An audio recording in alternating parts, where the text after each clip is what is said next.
은혜 받을 하나님의 말씀 이사야서 60장 1절로 3절 한 목소리로 읽기 원합니다. 함께 읽습니다. 일어나라 빛을 발하라. 이는 내 빛이 이르렀고 여호와의 영광이 내 위에 임하였음이니라. 보라, 어두움이 땅을 덮을 것이며 캄캄함이 만민을 가리우려니와 오직 여호와께서 내 위에 임하실 것이며 그 영광이 내 위에 나타나리니 열방은 내 빛으로 열왕은 비치는 내 광명으로 나와오리라. 아멘. 함께 은혜 받을 말씀의 제목은 일어나라 빛을 발하라 라는 제목으로 함께 은혜 받기 원합니다. 일어나라 빛을 발하라. 이 말씀을 우리는 수년간 읽어오며 많은 생각들을 가지고 있습니다. 근데 하나님의 말씀하신 이 빛은 누구를 말씀하고 계실까? 그리고 이 빛으로 이스라엘 백성과 또 오늘 우리 교회에게 무슨 말씀으로 선포하고 계실까? 오늘 9월 달이죠. 9월 16일이 유대력으로 7월 1일로 신년, 즉 나팔절, 로시 하샤나였습니다. 이 말씀을 묵상할 때 주님은 신년에 이 말을 전하기를 원한다 하셨습니다. 이사야서 이 60장 1절로 3절의 말씀을 히브리어 직역 성경을 제가 한번 읽어볼게요. 일어나라 비추어라. 내 빛이 내게 들어왔고 여호와의 영광이 내게 떠올랐다.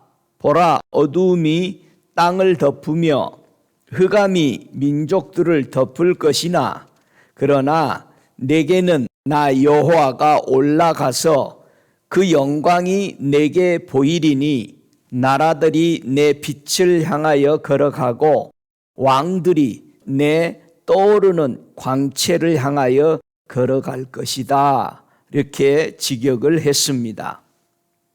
이 말씀을 생각하면서 신약 성경에서 고린도후서 4장 6절에 이런 말을 합니다. 어두운 데서 빛이 비추리라 하시던 그 하나님께서 예수 그리스도의 얼굴에 있는 하나님의 영광을 아는 빛을 우리 마음에 비추셨느니라. 이렇게 말했습니다. 사람은 생명의 빛이 없습니다. 꼭 우리 명심해야 돼요. 우리는 영원히 사는 생명의 빛이 없습니다. 오늘 본문에 일어나라 빛을 발하라는 이 빛이 누구냐 이 말이에요. 하나님이 보내주신 예수님, 하나님의 영광의 광채의 빛으로 오셔서 나라들도 왕들도 모든 민족들이 예수님께로 모여들고 있다는 말씀입니다. 이걸 이사야가 주님 오시기 700년 전에 그분이 무엇으로 오는 것을 보고 설명한 겁니다. 여기서 일어나라는 말은 당연히 일어서다라는 의미도 있지만 세우다라는 뜻이에요. 예수님을 만민이 보는 뭘로 세웠다? 빛으로 세웠다라는 겁니다. 우리 예수님이 빛으로 세워지는 거죠. 하나님은 성도가 어디에서 일어나서 어디 안으로 들어가라고 이 빛을 세웠을까? 구약에서는요, 하나님이 빛을 세우는 것을 주로 언약으로 표현을 했어요. 우리가 어디에서 일어나서 어디 안으로 들어가야 비단의 보호를 받는 것을 설명하시면서 창세기 6장 18절에 그러나 너와는 내가 내 언약을 세우리니, 일으키리니 너는 내 아들들과 내 아내와 내 자부들과 함께 그 방주로 들어가고 그랬어요. 지금 홍수로 온 세상을 쓸어버릴 때 노아에게 하나님은 언약을 했어요. 네가 어디 안에 있으면, 방주 안에 있으면, 네가 그 안에 들어가 있으면 내가 너를 보호하겠다. 저와 여러분, 하나님의 언약은 성경으로 세워졌습니다. 그 안에 있어야 우리가 뭐 받아요? 보호를 받아요. 여러분이 하나님의 언약 안에 있으면은 보호 안 해주고 싶어도 보호해 주시는 거예요. 하나님. 왜? 하나님은 하나님으로서 우리한테 맹세를 했어요. 그 안에 있으면 내가 너희를 결코 버리지 않는다. 창세기 9장 11절에 그 보호를 받고 나서 다시 노아에게 설명을 합니다. 내가 너희와 언약을 세우리니, 다시 또 세우는 거죠. 다시는 모든 생물로 홍수로 멸하지 아니할 것이라. 땅을 침몰할 홍수가 다시 일어나지 아니하리라. 하나님이 노아에게 또 이르시되 내가 나와 땅에 있는 모든 생물 사이에 세운 언약의 증거가 이것이라 하셨더라. 주님은 분명히 물로 심판하지 않는다고 그랬어요. 그러면 세상에서 일어나는 홍수와 수많은 사람들이 쓰나미로 죽어가는 것은 누가 일으켰을까요? 왜 그런 쓰나미와 건물이 무너지고 많은 사람들이 죽어갈 때 왜 어떤 사람은 계시를 받고 구해주고 어떤 사람은 거기서 죽냐 이거죠. 그렇잖아요. 하나님은 분명히 약속했어요. 나는 다시는 이걸로 심판하지 않는다. 이 약속이에요. 언약입니다. 그래서 우리는 주의 음성을 듣고 우리가 매일매일 살아야 도움을 받습니다. 여러분에게 주님이 말씀하시는 것들을 그냥 묵인하지 말고 들어야 돼요. 성령 음성 듣는 사람들이 꼭 기도할 때 주님이 이렇게 했으면 좋겠다, 이걸 하라, 그렇게만 들으려고 그래요. 여러분의 삶 속에서 못 들어요. 무시해버린단 말이야. 순간순간을. 여러분이 기도하면서 주의 음성이 열리고 다 했으면은 여러분들이 삶 속에서 순간순간 주님이 말씀하는 거를 듣고 순종을 하세요. 고집 부리지 말고. 뭐라고 하냐면, 주님 다시 한번 해봐요. 다시 안 해요, 주님이. 주님은 한 번 얘기해요. 주님이 뭐라고 그래요? 나는 말을 많이 안 할 것이다. 이 시간 이후로부터는 제자들에게 주님이 계실 때는 다 가르쳐 줬어요. 말을 많이 하지 않는다. 정말 우리가 마지막 때가 가까울수록 비단에 거해야 되고 주의 음성을 듣고 따라가야 합니다. 분명히 하나님이 언약을 세운 겁니다. 예수님을 빛으로 세우신 거예요. 그리 들어라 이거예요. 그 언약 안에 있어야만이 보호를 받는다. 그렇게 말하는 거죠. 창세기 17장 7절에도 내가 내 언약을 나와 너와 내 대의 후손 사이에 세워서 영영한 언약을 삼고 너와 네 후손의 하나님이 되리라. 여러분이 하나님을 똑바로 언약 안에 믿어가면 내 후손도 그 하나님이 되는 거예요. 그냥 흘러가는 거예요.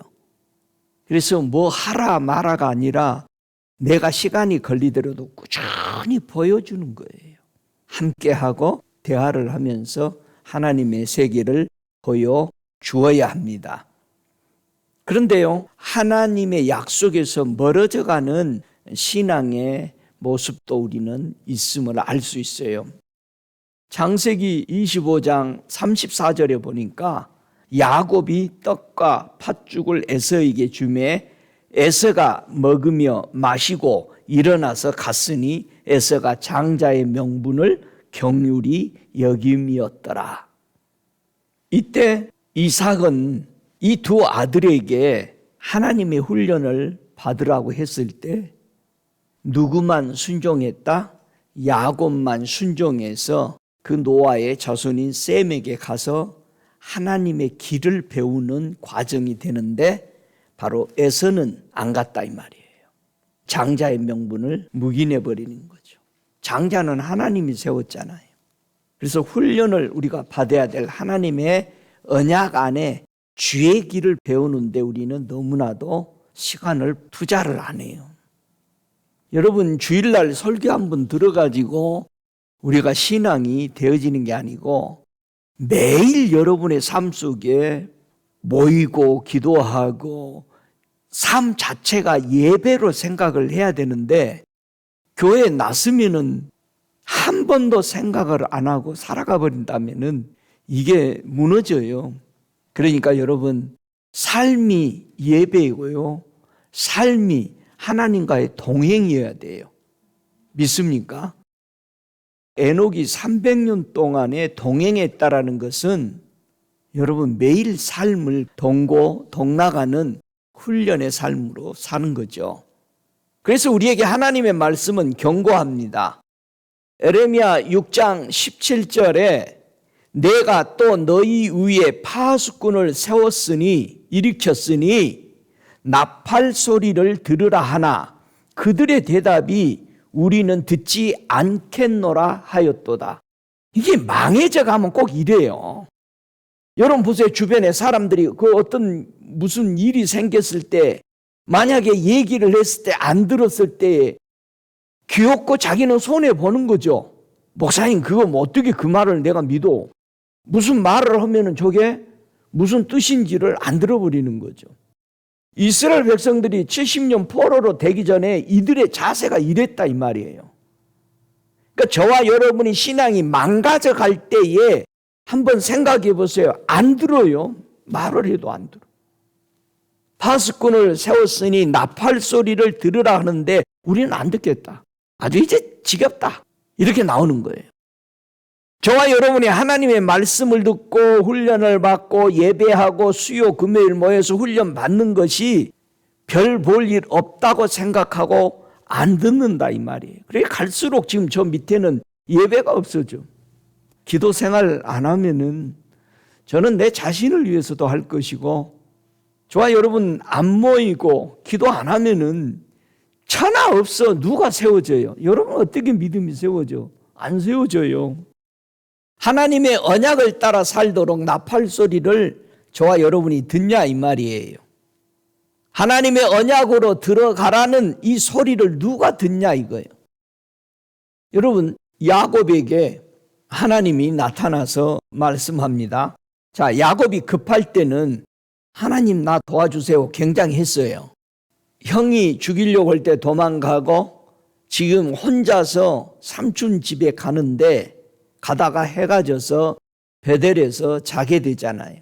얼마나 무섭고 두렵고 혼자 가는 그 길이 그렇겠어요. 그래서 창세기 31장 13절에는 이제 삼촌 집에 와서 많은 양과 아내와 자식들이 생겼어요. 근데 하나님이 얘기하는 거예요. 여기서 생각해 보세요. 내가 분명히 혼자 갈 때는 무섭고 두렵고 막 이래서 하나님을 찾았는데 내가 재산이 불어나고 아내들이 많아지고 자식들이 내 뒤에 든든하게 받쳐주고 양과 소들이 많을 때 하나님이 다시 얘기해요. 야곱에게. 창세기 31장 13절에 이럽니다. 나는 베델의 하나님이라. 그러면 알아 몰라? 알아 그냥. 왜? 베델에서 하나님의 음성을 들었어. 나 베델의 하나님이야. 그러니까는 야곱이 알아. 네가 거기서 기둥에 기름을 붓고 거기서 내게 서원하였으니 지금 일어나 이곳을 떠나서 내 출생지로 돌아가라 하셨느니라. 야곱은 어디서 태어났어 다시? 베델에서 돌베개 베고 자면서 하나님 만났어. 자기 출생지야. 그 여러분은 출생지가 어디요? 애들한테 물어보면 너 출생지 어디야 했더니 무슨 그랜드 하스피털이라고 그래. 얼마나 내가 처음에 웃었는지 몰라. 이 세대를 다 물어보세요. 캘리포니아 있는 애들이 우리 애들하고 만났는데 여기서 기쁘게 너 어디서 태어났어? 아니 그렇게 묻더라고 했더니 나는 그레이드 하스피털에서. 근데 자기는 어느 하스피털이래. 하나님이 야곱하고 만난 것은 베델이었어요. 그러니까 나 베델의 하나님 하면 그냥 알았던 거예요. 근데 돌아가라고 그러는 거야. 잘 보세요. 야곱이 말 들을 수도 있고 안 들을 수도 있어요. 아까 에서도 배고프다고 장자의 명분, 또 뭘 팔았다고 장자 명분하고, 장자의 명분을 팔면서 어디에 묻힐 걸 팔았는지 아세요? 막벨라 굴을 장자니까 막벨라 굴에 묻힐 수 있는 권한을 장자가 가지고 있었어요. 그거까지 팔았어요. 그래서 못 묻히는 거예요. 그거 팔아버렸다고, 매장지를. 그것까지 팔았다라고 역사는 기록이에요. 그러니까 장자 다 팔아버린 거예요. 완전히. 축복권도 팔았지, 그것도 팔고 다 판 거예요. 야곱은 하나님이 나타났어요. 자기 배부르고 든든한 뒷배가 다 있는데도 나 베델의 하나님인데 빨리 여기서 떠나서 가라. 만약에 야곱이 안 떠나고 삼촌 집에서 삼촌 거 더 얻으려고 있었으면 뭐 했어요? 지금 그 삼촌 아들들이 뭐를 준비하고 있었어? 계략을? 요거 다 뺏어버리자. 왜 하나님이 야곱을 보호해 주죠? 베델에서 무슨 약속했어요? 하나님이 나 다시 올 때 나를 지켜주고 다 해주면 하나님이 나의 하나님으로 제가 믿겠습니다. 만약에 꿈에 나타나서 주의 천사가 말했던 이 소식을 안 들어버렸다면 욕심이 더 생겨서 죽었을 거죠. 저와 여러분, 야곱의 출생지가 베델의 하나님이다라고 말해요. 그래서 자기 자녀들을 바깥으로 뜰로 다 모였어요. 아무도 듣지 못하게. 몰래 도망가야 되니까. 창세기 31장 1절에 하나님이 야곱에게 이르시되 일어나라. 일어나 베델로 올라가라. 거기 거하며. 지금 두 번째 얘기해요. 그러면 가려고 했다, 안 가려고 했다? 안 가려고 한 거죠. 자, 31장에서 얘기했는데 안 가. 이제 35장에 가서 얘기하는 거예요. 세월이 얼마나 지났어요. 우리가 그래요. 알아. 아이고, 내가 떠날 때인가? 아이고, 여기 있으면 안 될 때인가? 하는데도 에이그, 내 생각이지 하고 계속 있다가 완전히 숨 못 쉬고 있다가 겨우 나오잖아요. 그래서 야곱이 일어나 베델로 올라가라는 하나님의 말씀을 두 번째 또 듣죠. 네가 네 형 에서의 낯을 피하여. 자꾸 그 말을 하는 거예요. 과거를. 왜? 그때는 얼마나 떨었겠어. 네게 나타났던 하나님께 거기서 단을 쌓으라 하신지라. 그래서 야곱이 이에 자기 집사람, 자기와 함께한 모든 사람에게 불러서 나 떠나야 된다. 어떻게 생각하냐? 그러니까 아내들이 뭐라고 그래요? 갑시다. 우리도 다 팔아버렸는데요. 너희 중에 이방 신상을 버리고 자신을 정결케 하고 의복을 바꾸라. 우리가 일어나 베델로 올라가자. 나의 환난 날에 내게 응답하시며 나의 가는 길에 나와 함께 하신 하나님께 내가 거기서 단을 쌓으려 하노라 했어요. 저와 여러분, 주님이 말씀할 때 두 번까지 얘기했잖아요. 솔로몬에게 두 번째까지 나타난다. 야곱에게 두 번까지 나타났어요. 그때 들은 거죠. 이거 큰일 나겠구나. 연거푸 두 번씩 말씀하신다라는 것은 반드시 나는 이 일을 행하게 한다. 하나님은 하나님의 약속 안에서 보호하십니다. 여러분 꼭 명심하세요. 안식일은 하나님의 보호요 축복이에요. 신명기 28장 7절에 왜 하나님은 약속 안에서 보호하실까? 우리가 약속 안에서 약속을 지키고 순종할 때 하나님이 하실 일이 있다 이 말이에요. 신명기 28장 7절에 네 대적이 일어나 너를 치려 하면 여호와께서 그들을 네 앞에서 패하게 하시리니 그들이 한 길로 너를 치러 들어왔으나 네 앞에서 7길로 도망하리라. 네가 내 약속 안에 머물면 나는 너를 절대 보호한다. 믿습니까? 언약이고 약속이잖아요. 신명기 28장 9절에도 네가 네 하나님 여호와의 명령을 지켜 그 길로 행하면 여호와께서 네게 맹세하신 대로 너를 세워 자기의 성민이 되게 하시리니. 우리가 성도로 계속 남는다라는 것은 하나님의 약속하신 것 안에 있어야 하나님도 이걸로 맹세했다는 거나 반드시 너를 지켜줄 것이다. 믿습니까? 그래서 우리는 생명 내걸고 하나님의 약속, 언약을, 말씀을 지켜야 하는 거예요. 누가 지키든 안 지키든, 목사가 지키든 안 지키든 그거하고 관계없이 나는 하나님 앞에서 맺은 언약의 말씀이기 때문에 지킬 때 하나님이 나를 보호하신다라는 거예요. 할렐루야. 하나님이 이 시대에 나팔 부는 파수꾼들로부터 누구를 세웠냐 이거예요. 사무엘상 2장 35절에 완전히 지도자들이 타락해버리고 하나님의 말씀에 백성들이 죽어가고 있을 때 하나님은 누군가를 또 세워야 되잖아요. 그래서 사무엘상 2장 35절에 다시 나팔 부는 사람을 또 세우게 됩니다.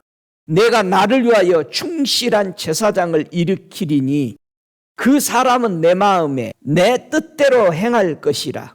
내가 그를 위하여 견고한 집을 세우리니 그가 나의 기름 부음을 받은 자 앞에서 영구히 행하리라. 엘리가 타락되고 나니까 백성들이 엘리 하는 행동에 점점점 이미 자식이 타락하니까 벌써 백성들이 물들어간다는 뜻이잖아요. 더 이상 놔둬서는 안 되기 때문에 사무엘은 하나님의 나팔 소리를 온전히 외칠 수 있는 파수꾼으로 세워져서 그는 끝까지 외칩니다. 사무엘이 외칠 때 보면은 담대하잖아요. 사무엘은 기름 부음 받을 자들에게 늘 기름을 부어서 왕을 세워놓고도 하나님이 버렸다니까는 떠나죠. 다시는 안 봤다고 그랬어요. 저와 여러분, 이 시대도 마찬가지. 아무리 성령과 말씀이 난무하고 있는 이때에도 정말 많은 사람들이 이 파수꾼의 일들을 감당하지 못하고 나팔을 똑바로 못 불어. 여러분, 나팔 똑바로 못 부니까 무슨 소리 나? 삑빽 삑빽 소리 나잖아요. 악기가 하음이 안 맞을 때는 진짜 듣기 힘든 거예요. 그래서 옛날 왕들은요, 하음 안 맞으면 뭘로 봤어? 나라에 재앙이 올 걸로 봤어요. 우리가 바른 소리를 내야 되잖아요. 이미 사울 왕이 타락되니까 하나님이 다시 사무엘을 부르죠. 가서 뿔에 기름 담아서 내가 이가 그다 그에게 기름을 부어라. 가서 다윗에게 하나님이 이가 그다 했을 때 기름을 붓게 되는 모습을 볼 수 있습니다. 다윗은 그런 신앙으로 자라서 늙어 죽음에 가까웠을 때 다음 왕인 아들 솔로몬을 불러놓고 자기가 그런 얘기를 합니다. 열왕기상 2장 4절에 보면은 여호와께서 내 일에 대하여 말씀하시기를 만일 네 자손이 그 길을 삼가 마음을 다하고 성품을 다하여 진실이 내 앞에서 행하면 이스라엘 왕위에 오를 사람이 내게서 끊어지지 아니하리라 하신 말씀을 확실히 이루게 하시리라. 아들에게 권면하는 게 그 말이에요. 지금까지 하나님은 약속 안에서 나를 지켜줬다. 너도 그 안에 거하면 하나님이 끝까지 지키실 것이다. 근데 그 권면을 결국은 무시해버리죠. 처음에는 그 권면을 받아들였죠. 여러분, 솔로몬이 성전을 세울 때요, 들어가는 입구에 뭐를 세웠어요? 그 낭실에 두 기둥을 세워요. 성전에. 이 기둥이 성막에서는 있었어요? 성막에는 없었죠. 생각나요? 광야 40년 성막에는 두 기둥이 없었어요. 솔로몬이 이 두 기둥을 세우게 되죠. 그런데 이 모든 성전의 조감도는 누가 그렸어요? 다윗이 성령께 받아서 그린 거예요. 다윗의 신앙이 얼마나 주님을 사랑했는지 우리는 알 수 있어요. 광야에서 성전 장막을 지은 것은 모세가 받아서 그려서 그걸 지었지만은 더 세밀하게, 더 크게, 광활하게 지은 것은 다윗이 그거를 조감도를 하늘에서 받아서 다시 그려서 지었다라고 성경은 얘기합니다. 그 두 기둥을 열왕기상 7장 21절에 이 두 기둥을 전에 낭실 앞에 세우되 우편에 기둥을 세우고 그 이름을 야긴이라 하고 좌편에 기둥을 세우고 그 이름을 보아스라 하였으니 그랬습니다. 광야 40년 동안에 성전 앞에 두 기둥을 세우지 않았지만은 그 두 기둥이 이스라엘 백성에게는 어떻게 역사했어요? 구름 기둥과 불 기둥으로 역사했어요. 자, 다윗이 조감도를 했던 야긴과 보아스라는 기둥을 우편과 좌편에 했어요. 그래서 우편에는요, 야긴이라는 기둥을 세웠는데 무슨 뜻이요? 그가 세우실 것이다. 그가 세우실 것이다. 하나님이 메시아를 땅에 세우실 것을 의미했을 거죠. 보아스는 무슨 뜻이에요? 그 안에 능력이 있다. 그 안에 능력이 있다. 이 두 기둥은 속이 텅 비어 있어요. 자, 하나님이 우편에 세우는 그 기둥, 그 안에 능력이 있다.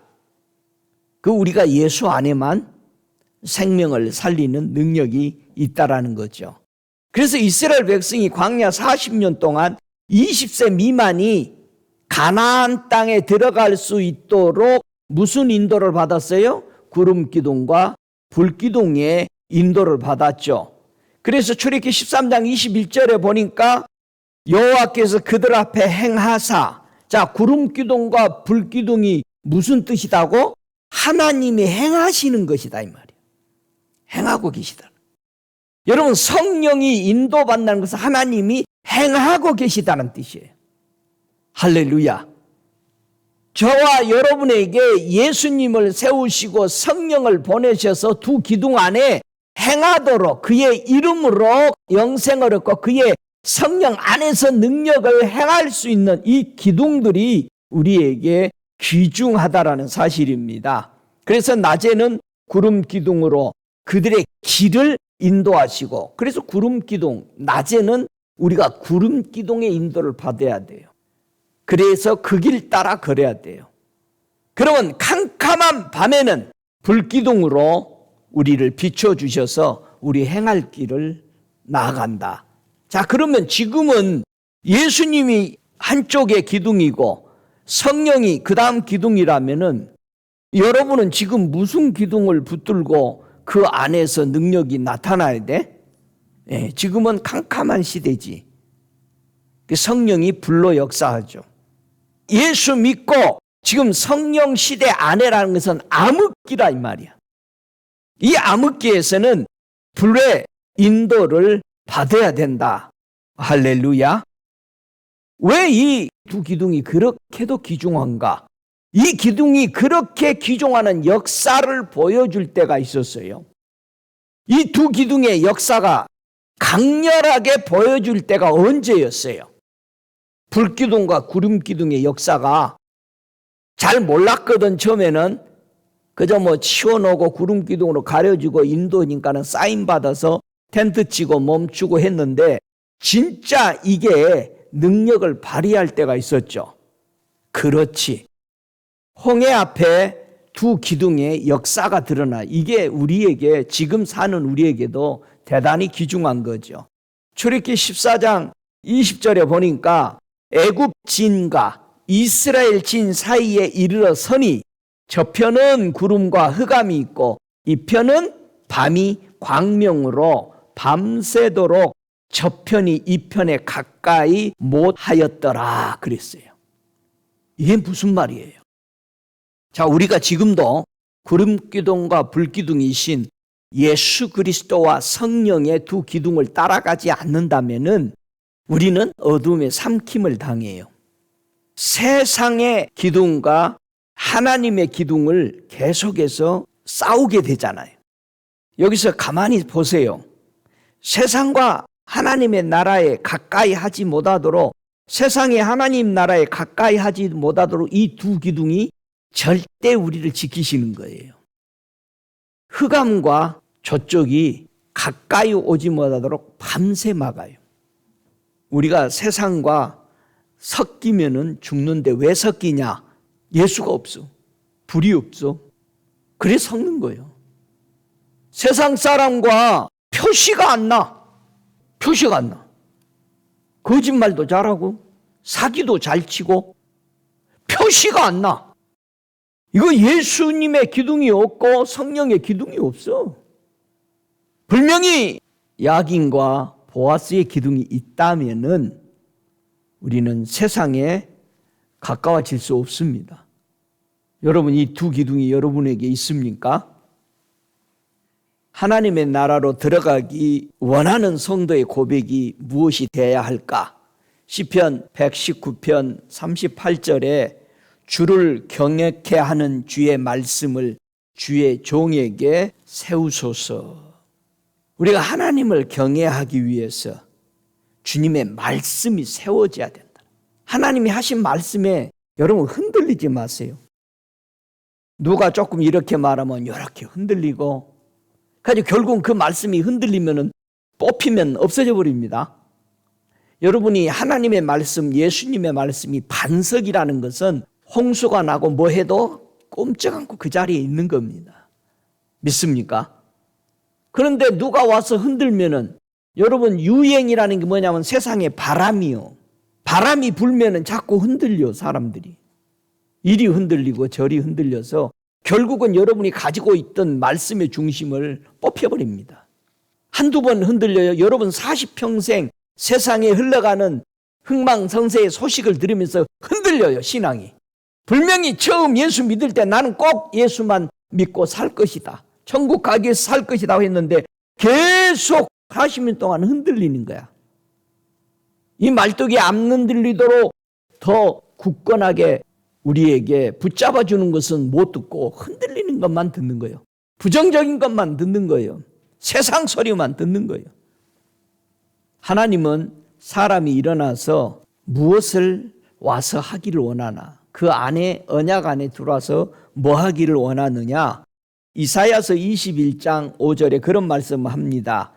그들이 식탁을 베풀고 파수꾼을 세우고 먹고 마시는도다. 너희 방백들아 일어나 방패에 기름을 바르라 그랬습니다. 어디에 기름 발라? 방패에. 방패에 기름을 바르래요. 그래야 보는 것이 파수꾼이 외칠 수 있다 이 말이에요. 방패는 신학에 와서 뭐를 의미해요? 에베소서 6장 16절에 모든 것 위에 믿음의 방패를 가지고, 왜? 믿음의 방패를 가져야 뭐해? 악한 자들이 세우는 모든 계획들을 태워버릴 수 있는, 소멸시킬 수 있는, 무효화시킬 수 있는, 수면으로 다 떠오르게 해버릴 수 있는 것이 믿음의 방패예요. 그래서 왕들 중에 작은 방패, 큰 방패를 많이 만들었더라 그랬어요. 그 방패도 금방패, 은방패도 많이 만들었는데 결국 다 뺏겨버리는 거야. 뭐지 않아서?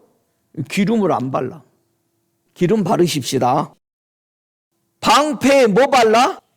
우리는 믿음은 어떻게 생겨요? 예수 그리스도를 믿을 때 그 믿음이 생기죠. 우리가 그 믿음을 가졌으면 거기다 뭐를 칠해? 기름을 발라야 돼.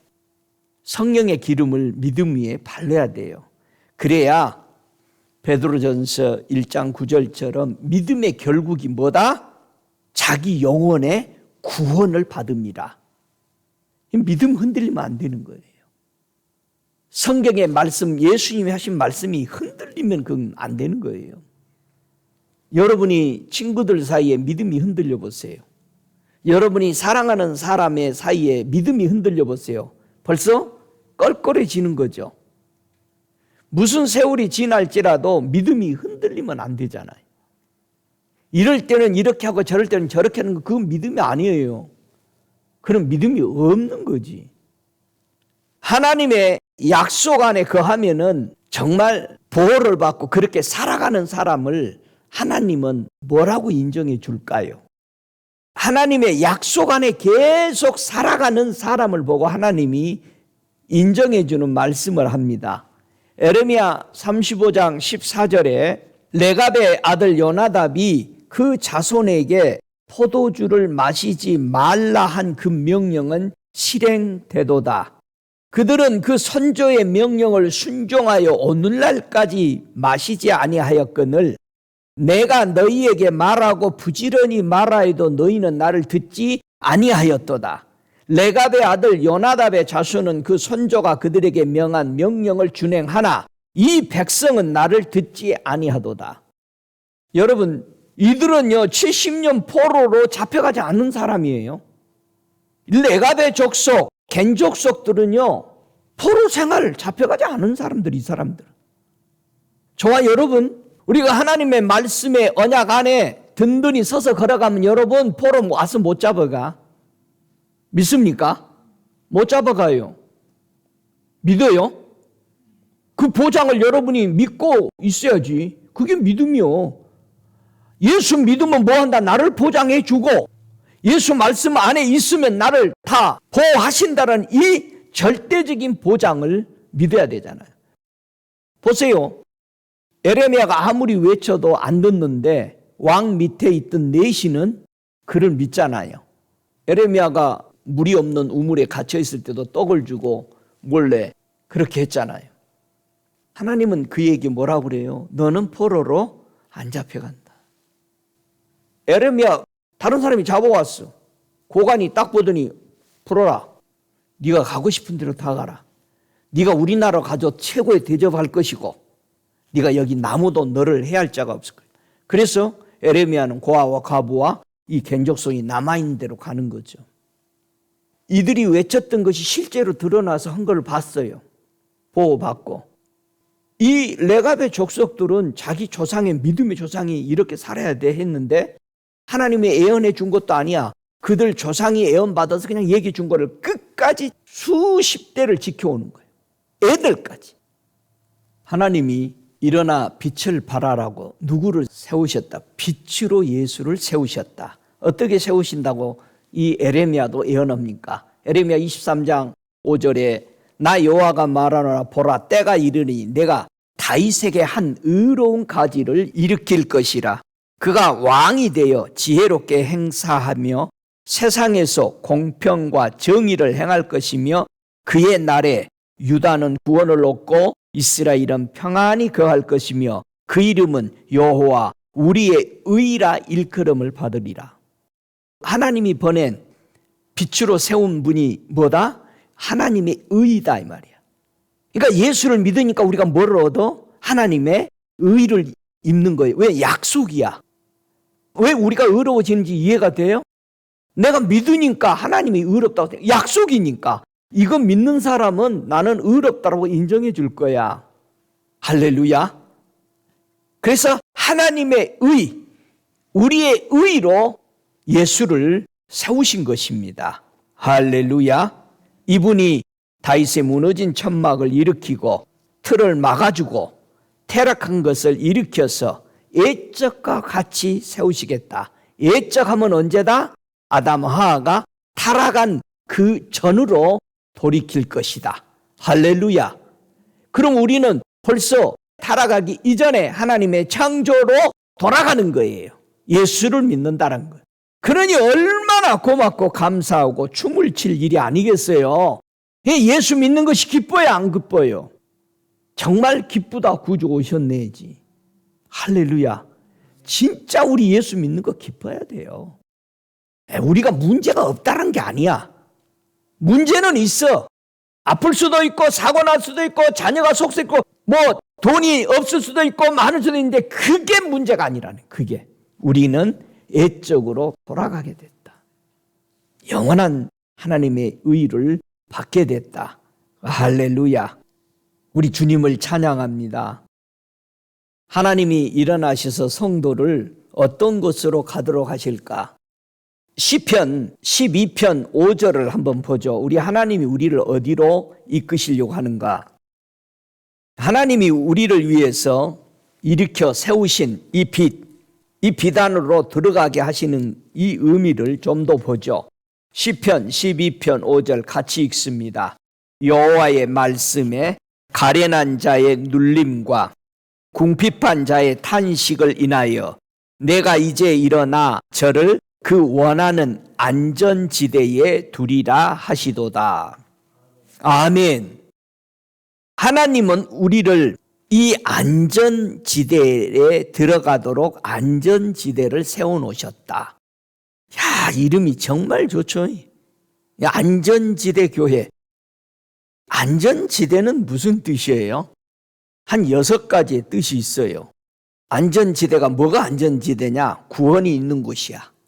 거기는 구출이 있는 곳이야. 거기는 구조가 있는 곳이야. 거기는 안전한 곳이야. 거기는 번영이 있어. 거기는 승리가 있다. 이게 안전지대야. 다 있죠. 이게 어디 안에 다 있을까요? 예수 그리스도만 사람의 안전지대다 이 말이에요. 그러니까 여러분이 어려우면 구출해 달라고 도와주세요. 제자들이 기도했잖아요. 물에 빠져가요. 기도했어. 여러분이 어려우면 구해주세요. 안전지대가 아니에요. 얘기를 해야 될 거 아니야. 근데 하나님이 해 주시겠지? 여러분 자녀들이 구하는 자녀와 구하지 않고 있는 자녀 생각해 보세요. 우리가 하나님 앞에 필요한 거 달라고 하는 게 그게 기복주의가 아니에요. 안전지대 안에 우리는 구원을 받고 있느냐? 매번 구출을 받고 있느냐? 매번 우리는 구조해주고 있느냐? 그리고 안전하냐? 정말 그 안에는 번영이 있냐 이거예요. 하늘나라에 대한 엄청난 것들을 매일 알아가냐 이거예요. 그리고 승리가 있냐 이거예요. 여러분 승리하면 얼마나 기뻐요. 패배하면 쓴맛이요. 죽을 맛이요. 다시 이길 때까지는 웃음이 없어. 성도가 일어나서 가야 할 안전지대를 그래서 사무엘하 22장 3절에는 그 안전지대를 설명하죠. 나의 하나님이시요. 여기 안전지대죠. 나의 피할 바위시요. 나의 방패시요. 나의 힘이시요. 나의 구원이시요. 나의 높은 망대요.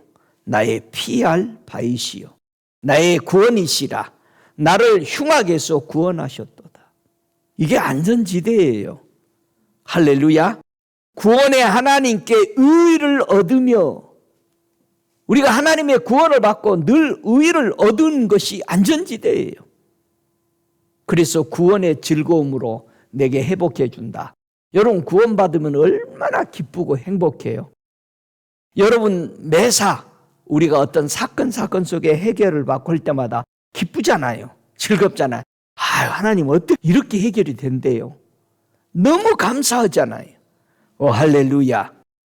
그래서 우리는 크게 기뻐하고 내 영혼이 하나님으로 인해서 즐거워하고 이 구원의 옷으로 내게 입히시니까 우리는 마치 의의 겉옷을 입고 마치 신부가 그 화려한 최고의 것을 입고 웨딩에 나가는 것처럼 우리 하나님이 그런 안전지대를 우리에게 주셨다는 사실에 감사하십시다.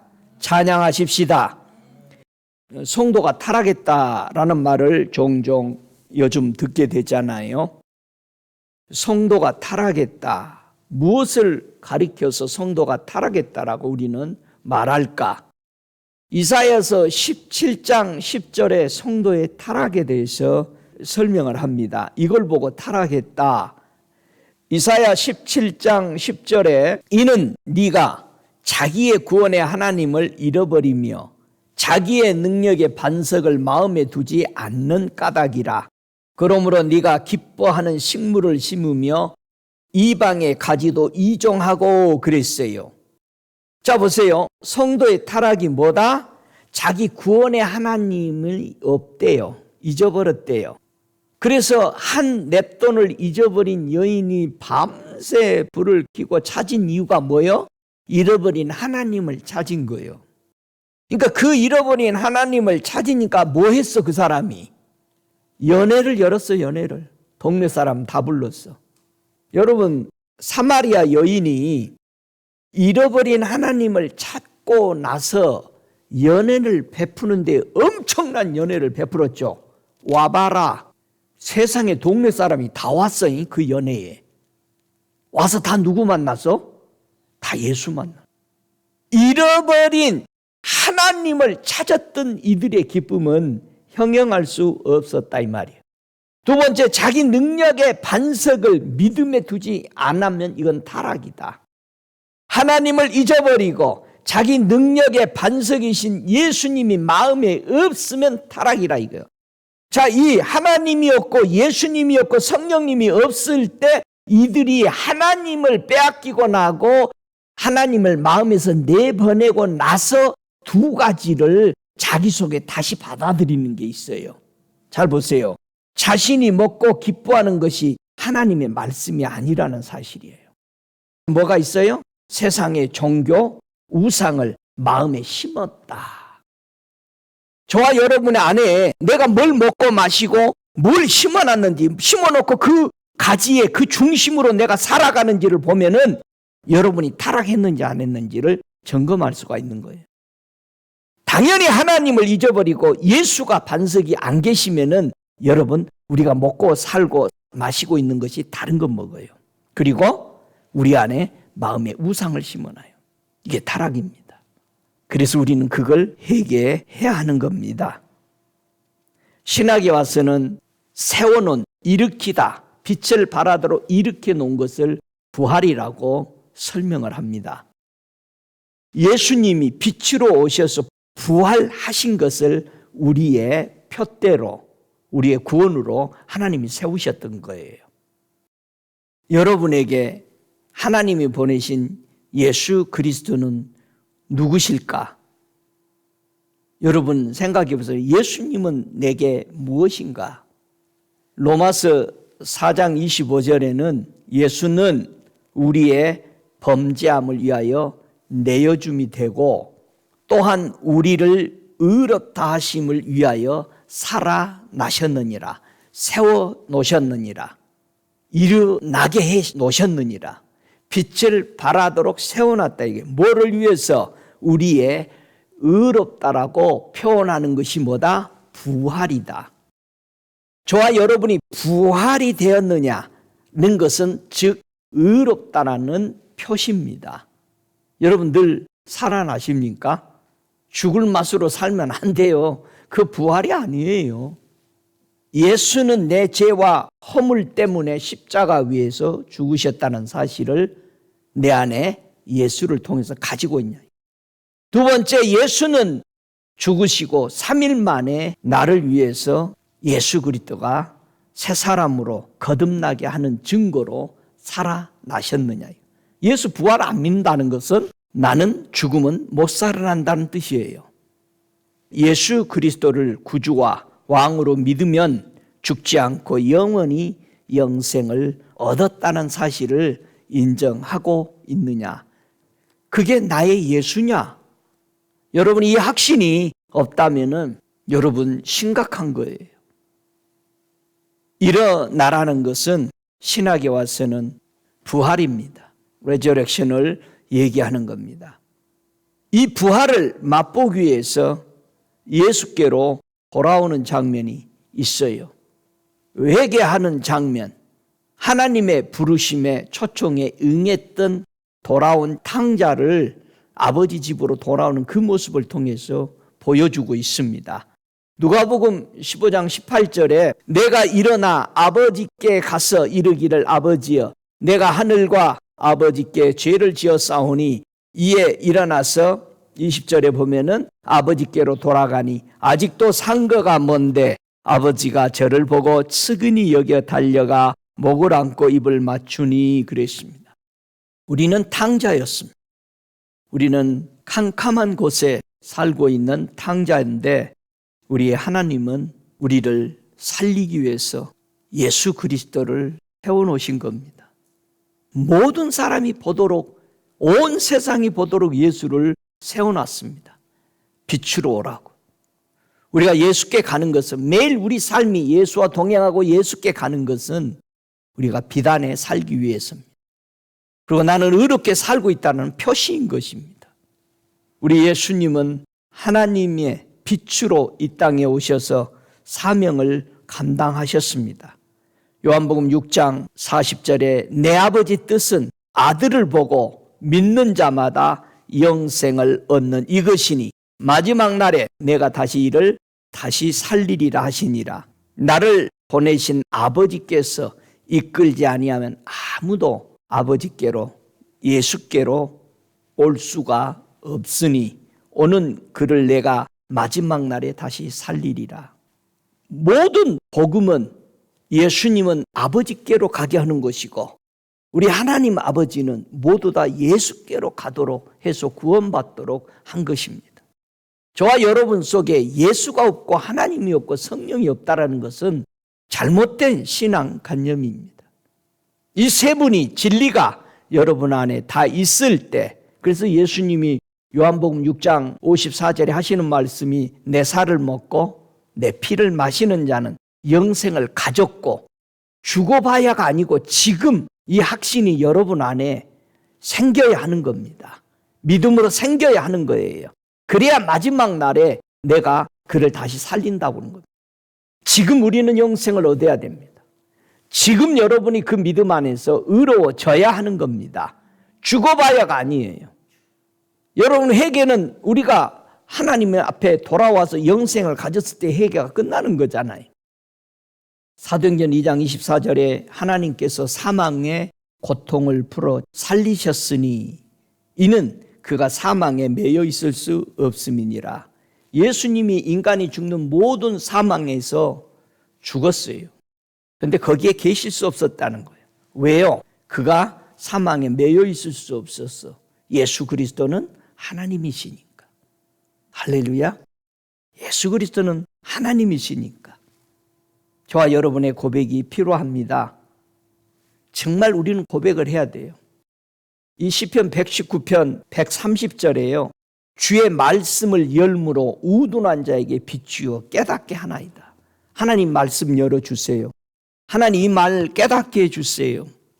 우리는 열어달라고 기도해야 돼요. 두드리라고 그랬잖아요. 두드리면 열린다고 그랬어요. 되겠지가 아니에요. 주의 말씀을 열무로 우리의 어리석은 우매자의 영들이 벗겨집니다. 여러분 우리는 기도하면서 우매자의 영이 떠나도록 명해야 돼요. 뭘 누면 우매자요. 그러니까 말씀이 열어주세요. 주님 깨닫지 못하게는 이 우매한 영을 나사로 예수의 이름으로 파쇄한다라고 여러분이 자신을 인정해야 돼요. 누가 여러분에게 우매하다고 하면 기분 나쁠 줄인데 받아들여요. 이 우매한 것을 나사로 예수의 이름으로 엽니다. 주여 열리게 해 주시옵소서. 깨닫게 해 주시옵소서. 우리는 인정하고 자신이 하나님 앞에 겸손히 낮아져야 되는 줄로 믿습니다. 나의 눈을 밝히소서. 들었건대 내가 사망의 잠을 자지 않도록 기도해야 하고 우리 하나님은 우리의 생각을 아십니다. 그래서 우리는 기도해야 돼요. 하나님 이거 아시죠? 제가 이 깨닫지 못하는 거 내게 응답해 주세요. 나의 눈을 밝혀 주세요. 해야 됩니다.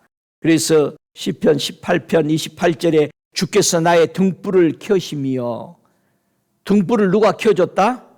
예, 우리 주님이.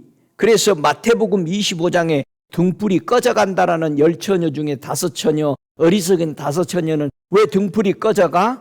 주님이 안 계셔. 주님이 계셔야 성령의 기름이 계속 다 부어서 타오를 거 아니에요. 어리석은 5처녀의 고백이 나의 등불을 켜주십시오. 저와 여러분의 등불이 타오르고 있습니까? 하나님의 말씀이 정직해요. 그래서 이 정직한 말씀이 내 마음에 들어오면 우리에게는 뭐가 솟아나? 기뻐집니다. Rejoice, joy. 기쁨이 넘쳐야 돼요. 예수 그리스도의 이름으로 우리는 기뻐지고 예수님의 그 말씀 언약이 순결해서 우리 눈을 밝게 해준다. 모세는 눈이 120살까지 어두워지지 않았대요. 근데 엘리는 눈이 어두웠어. 그게 무슨 차이요? 여호와의 계명이 순결하여 눈을 밝게 한다. 우리는 하나님의 교훈 안에 정직한 마음으로 기쁨을 얻지 못하고 있는 거죠. 모세는 밝았다. 하나님의 말씀에 겸손하게 다 행했잖아요. 그러나 엘리는 자기 자식들이 백성들이 잘못된 길로 가고 있는 것을 알지 못하는 거죠. 여러분, 이게 우리 신앙들이 수십 년 믿어오면서 그렇게 전락해버려요. 저와 여러분이 처음 만난 주님을 잊어버려요. 이거 우리 늘 저와 여러분 안에 두 불기둥을 타오르게 그늘 안에 쉼을 얻어야 하는 것을 우리는 생각해야 합니다. 다니엘은 그렇게 기도해요. 주를 위하여 주의 얼굴 빛을 주의 황폐한 성소에 비춰주시옵소서. 다니엘은 중보기도 하면서 저 예루살렘 교회가 주의 얼굴 빛이 없어서 황폐해서 망하게 됩니다. 비춰주십시오. 그렇게 중보의 모습을 볼 수 있습니다. 우리는 하나님의 심판이 오기 전에 우리는 매일 회개해야 합니다. 말라기서 1장 10절에 만군의 여호와가 이르노라 너희가 내 단 위에 헛되이 불사르지 못하게 하기 위하여 너희 중에 성전문을 닫을 자가 있었으면 좋겠도다. 내가 너희를 기뻐하지 아니하며 너희 손으로 드리는 것을 받지도 아니하리라. 하나님의 언약이신 예수님에 대해서 나는 순종하고 있는가? 나는 하나님을 사랑하고 있는가? 순종이 없고 사랑이 없다면 우리는 헛되이 봉사하는 겁니다. 그게 종교인이 되어버린 겁니다. 여러분, 이 마음이 너무나도 빨리 굳어집니다. 여기서 주의 빛이 내게 임한다고 말합니다. 떠오른다 이 말이에요. 나타난다 이 말이에요. 임재는 나타나고 임하는 것을 우리는 볼 수 있어요.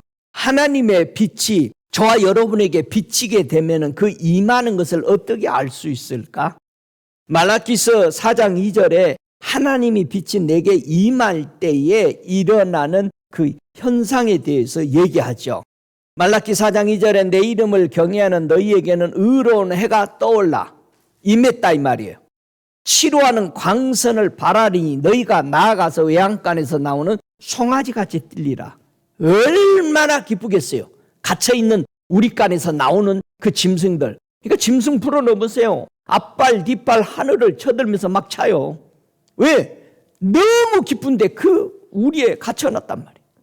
밤새 갇혀져 있단 말이에요. 여러분, 하나님의 빛이 내게 임할 때 임한다고 그랬잖아요. 비춰진다고 그랬잖아요. 이때 의로운 해가 예수님이 내게 비춰질 때에 우리는 치료하는 강선이 완전히 우리 안에 어둠이 물러가고 기뻐 날뛰는 짐승과 같이 우리는 기뻐할 수 있는 거예요. 내 영혼 몸이 기뻐할 수 있는 것이다. 여러분, 이 기쁨을 유지해야 됩니다. 신학에서도 이 말씀이 임하다, 하나님의 빛이 내게 임한다, 올라오게 만드는 거죠.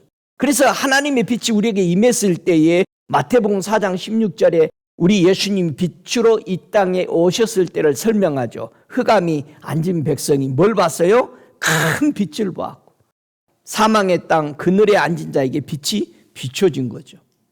그 빛을 받아들인 사람들은 전부 예수께로 와버리는 거죠.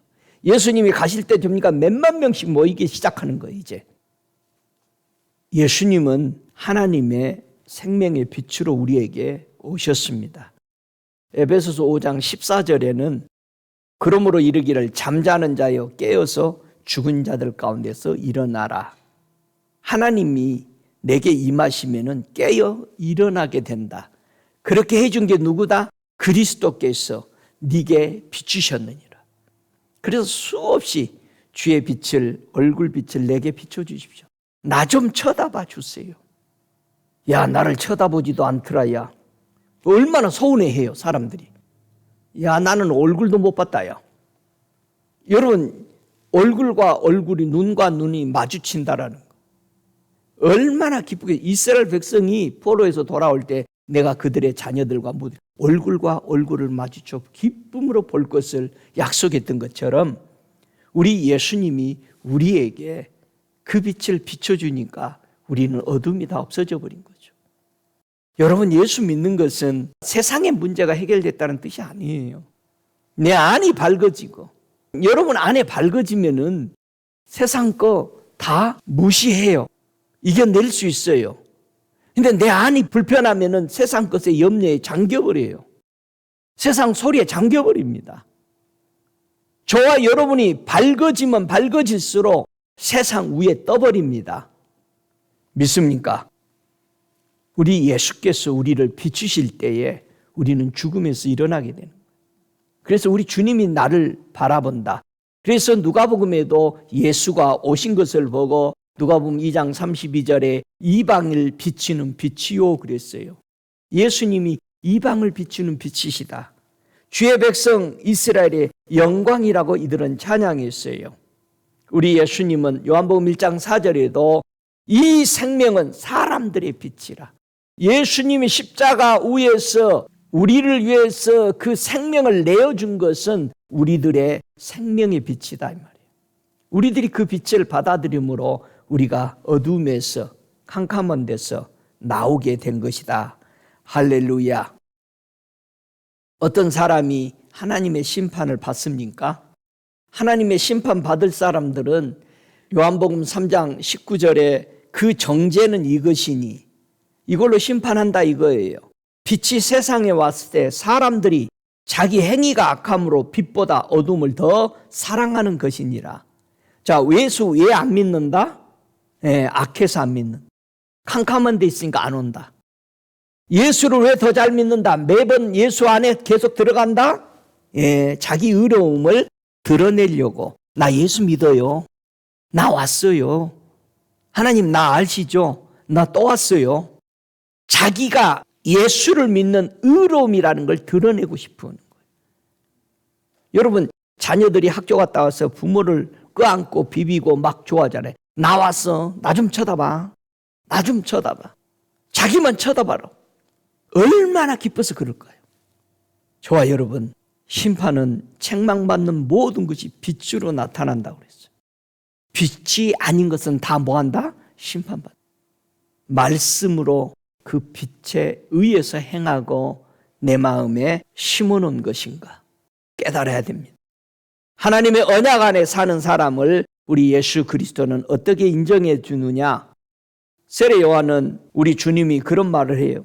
요한복음 5장 35절에 요한은 커서 비치는 등불이다.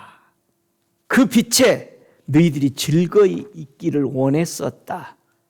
그러면서 예수님이 뭐랍니까? 나는 빛으로 세상에 왔나니 무릇 나를 믿는 자는 어두움에 거하지 않게 하려 합니다. 우리 어두움에서 살지 않게 하기 위해서 예수님이 뭐로 왔어? 빛으로 오셨다. 예수님은 빛이에요. 그러니까 이 빛이 내 안에 들어왔으니까 예수님이 우리 보고도 뭐라 그래? 너희도 세상의 빛이다. 그래서 빛의 열매는 뭐예요? 빛의 열매는 어떻게 생겼죠? 여러분이 빛인가 아닌가, 내 안에 빛이 있는가 없는가를 뭐로 증명해야 돼? 모든 착함과 의로움과 진실함에 있느니라. 이게 빛의 열매요. 요 세 가지. 나는 예수 믿고 그 빛이 내 안에 들어왔으므로 착하냐 이거예요. 착함의 반대는 뭐가 있어요? 악함이죠. 의롭냐 이거예요. 여러분 의로움을 뭘로 나타낼 거예요? 어떻게 해서 의로워졌어요? 믿음으로. 여러분이 믿음이 없다면 의롭지 않는 거예요. 그 진실함에 있다. 진리냐 이거예요. 여러분이 행하는 말이 꼭 똑같으시기 바랍니다. 똑같은 사건을 가지고 10사람한테 얘기했는데 다 달라. 이건 진실이 아니야. 분명히 저 사람한테 얘기한 소리하고 이 사람한테 얘기한 소리가 달라 만나보면. 이거 진실한 게 아닙니다. 이게 거짓말이요. 여러분이 예수의 비단에 일어나서 예수의 비단에 내가 들어왔다면은 그 빛의 열매는 꼭 기억하세요. 에베소서 5장 9절처럼 모든 것에 착함이야. 착함하니까는 어린아이처럼 살아가는 거 아니에요. 착하다니까. 뭘 보고 착하다고 그래요? 아이고 이놈 착하네. 여러분 얘들 보고 왜 착하다고 얘기해? 부모 말 제일 잘 듣는 게 착한 거예요. 우리 하나님 말 제일 잘 듣는 게, 그래서 모든 착함이야. 내가 어떻게 얘기했든 생각하지 말고 그대로 하는 것이 착한 사람이에요. 할렐루야. 그리고 의로움과 진실함에 있는 것이 예수 안에 내가 있는 것입니다. 여러분 예수님의 빛을 받고 나서 완전히 거듭난 사람 볼 수 있죠. 성경에서 거듭난 사람을 잘 보여주는 것 중에 하나가 사도 바울이죠. 사도 바울이 율법에 있을 때 굉장히 큰 소리 쳤어요. 율법에 대해서 나는 1.1획도 어김이 없다. 그런데 예수 믿는 사람 다 때려 죽여. 자기는 착하고 뭐 잘한다면서 예수 믿는 사람 맨날 미워놓고 욕해. 맨 불평해. 여러분 그거 아니에요.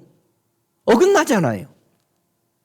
바울 보세요. 결국은 소경으로 인도하는 길에 내가 있다가 어둠에 있는 빛이라고 그랬어. 율법은 어둠에 있는 자의 빛이야.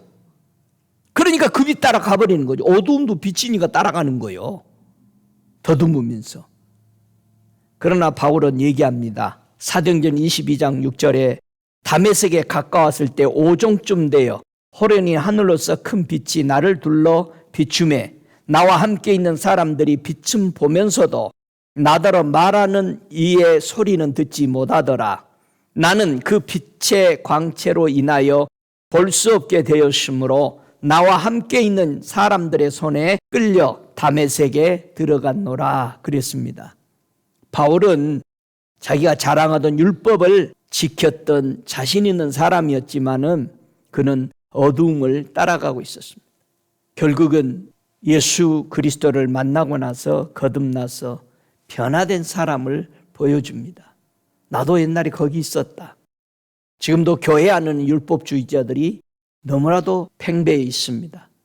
복음으로 안 들어와요. 전부 자기 생각으로 판단하고 앉아 있습니다. 요한 1서 1장 5절에 보면은 우리가 저에게서 듣고 너희에게 전한 소식이 이것이니 곧 하나님은 빛이시라. 그에게는 어두움이 조금도 없으십니다. 그럼 예수 믿으면 뭐가 없어야 돼? 어두움이 없어야지. 어두운 자체가 잘못된 거죠. 할렐루야. 그래서 저와 여러분이 예수로 거듭난 생애를 무엇을 하면서 살 거냐 이거예요. 여러분 어두움이 없다. 어떻게 증거해? 뭐가 어둠이 없는 증거야? 형제를 미워하면 어디 있어? 어둠에 거하는 거야. 형제를 사랑하면 빛 가운데 행하는 거예요. 다시 말해서 우리가 예수를 사랑 안 하면 어둠 가운데 있는 거예요. 예수 믿는 사람들을 사랑하지 않는다는 것, 존경하지 않는다는 것은 어두움 가운데 있는 거죠. 베드로 전서 2장 9절은 말합니다. 지금 우리가 거듭난 생애로 앞으로 무엇을 하며 살아갈 것인가? 너희는 어두운 데서 불러내어 그 기이한 빛에 들어가게 하신 자의 아름다운 덕을 선전하게 하려 하심이라. 그래서 우리 불러준 거예요. 제발 너희들이 빛 안에 살아가면서 이 좋은 것을, 이 아름다운 것을 좀 뭐 해라? 선전 좀 해라. 광고 좀 하라 이 말이에요. 내 입 딱 다물고 있다 살면 되겠어요? 선전하세요. 예수의 빛을. 아멘. 요한 1서 1장 7절에도 저가 빛 가운데 계신 것 같이 우리도 빛 가운데 행하면 우리가 서로 사귐이 있고 그 아들 예수의 피가 우리를 모든 죄에서 깨끗하게 하실 것이요. 우리가 주님과 사귐이 있다. 그게 깨끗한 겁니다. 그리고 우리가 어둠의 일을 벗고 빛의 갑옷을 입자. 어둠의 일이 뭐였어요? 미워하는 거예요. 판단하고 부정하고 이게 다 어둠이죠. 빛의 갑옷을 입으래요. 그리스도로 옷 입으래요. 주님이 내게 빛으로 들어오면 우리는 시기, 질투, 분내는 그게 판단하는 것이 아니고 여러분 그게 머리 좋은 거 아니고 그게 성령이 하는 일이 아닙니다. 남의 판단하지 말고 남 고치려고 하지 말고 여러분이 사랑으로 살아가시기 바랍니다. 주변은 주님이 고쳐요. 늘 그러잖아요. 주님이 내가 할게. 네가 하면은 다 상처 줘. 내가 할게. 우리는 이 마음을 가져야 돼. 주님과 사귀어야 돼. 깊은 사귐. 주님 이게 좀 안 좋은데 어떻게 할까요? 도와주세요. 주님이 내가 할게 할 때까지 여러분이 기도해요. 내가 할게 이제 내려놔 할 때까지 우리는 그분이 내게 응답할 때까지 기도하는 거예요. 요한일서 2장 8절에 다시 내가 너희에게 새 계명을 쓰노니 저희와 너희에게도 참된 것이라. 이는 어둠이 지나가고 참 빛이 벌써 비침이라. 빛 가운데 있다 하며 그 형제를 미워하는 자는 지금까지 어두운 가운데 있는 자요, 그의 형제를 사랑하는 자는 빛 가운데 거하여 자기 속에 거리낌이 없으나 그랬습니다. 저와 여러분, 오늘 말씀에 빛이 되신 예수 그리스도를 전파하며 사십시다. 하나님의 아들 예수 그리스도의 보혈이 나의 모든 죄에서 깨끗게 하신 것을 자랑합시다. 형제를 사랑함으로 어둠의 일을 벗고 빛의 옷, 즉 예수 그리스도로 우리는 옷 입고 빛의 사람으로 살아가기를 바라서 이 말씀 전합니다. 우리 함께 다 일어나셔서 우리 주님을 높이며 이 시간 고백하고 내가 비단에 빛의 열매를 맺어가며 살겠습니다. 고백하는 시간 갖겠습니다. 살아 계신 하나님 아버지, 감사합니다. 독생자 예수 그리스도를 빛으로 세워주시고 그 빛 때문에 우리는 하나님을 아버지라고 부를 수 있는, 하나님은 빛이시라고 그 빛 안에 들어와서 교제할 수 있는 이 엄청난 은혜를 우리에게 베풀어 주셔서 감사합니다. 찬양합니다. 오, 고맙습니다. 주님, 우리 생에 사는 날 동안 빛의 갑옷을 입고 예수를 자랑하고 예수를 통해서 빛 안에 있는 새 생명 받은 것을 높여 찬양하며 전파하는 자들 되도록 저들의 입술에 큰 은혜의 축복을 부어주셔서 내 안에 들은 예수가 나오게 하시고 내가 영접한 그 예수를 자랑하는 저들의 입술들이 되도록 축복하여 주옵소서. 주님과 깊은 교제의 사람들 되게 하시고 형제들을, 모든 자매들을 주 예수의 이름으로 사랑하고 덮고 진리 안에 거하는 기쁨이 넘치는 저들 생애가 되도록 축복하여 주시옵소서.